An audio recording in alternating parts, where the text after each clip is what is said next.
अस्सलामुअलैकुम।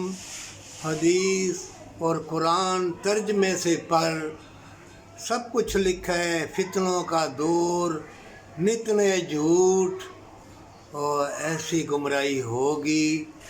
सेटेलाइट निज़ाम, घर घर में मोबाइल, हर चीज़, लेकिन गुमराही इंतहा को पहुंच गई।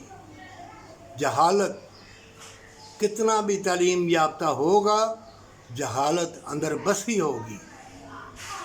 बेरारवी, बदकारी, यारी अंदर बसी होगी। क्यों कि अपना अल्लाह के सुपुर्द किया नहीं, बरकत वाली कमाई की ख्वाहिश नहीं की, तो सारे जिस्म की खुराक नेकी है, बरकत वाली कमाई, बीमारी तो लगेगी ना।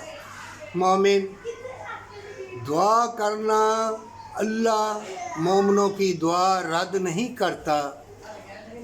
जो तुम्हारे मुसलमान भाई बहन भटक जाते हैं, शैतान के धोखे में आ जाते हैं, तुम्हारी ड्यूटी है, ये एक राज है बड़ा गहरा खुला, कि तुम जब दुआ करोगे तो अल्लाह खताकारों को, गुनाहगारों को बख्श देगा।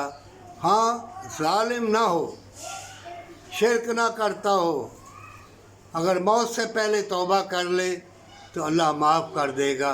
मोमिनो, तौबा का दरवाज़ा खुला है, ना कि मुसीबत सर पे आ जाए तुम तौबा करने बैठ जाओ, उस वक़्त अल्लाह तुम्हारी तौबा कबूल करे ना या ना करे, वो खूब जानता है। ज़ालिम ना बनना, कलमा कलाम पढ़ना, अल्लाह के कलाम में बड़ी बरकत है। बरकत वाली हवाएं, मोहब्बत प्यार की लस्तें तुम उठाओगे। छोटी सी ज़िंदगी में गुमराह क्यों हो रहा है, क्यों दुनिया की तलब कर रहा है? जन्नत की तलब कर, पर सच्ची तौबा के साथ।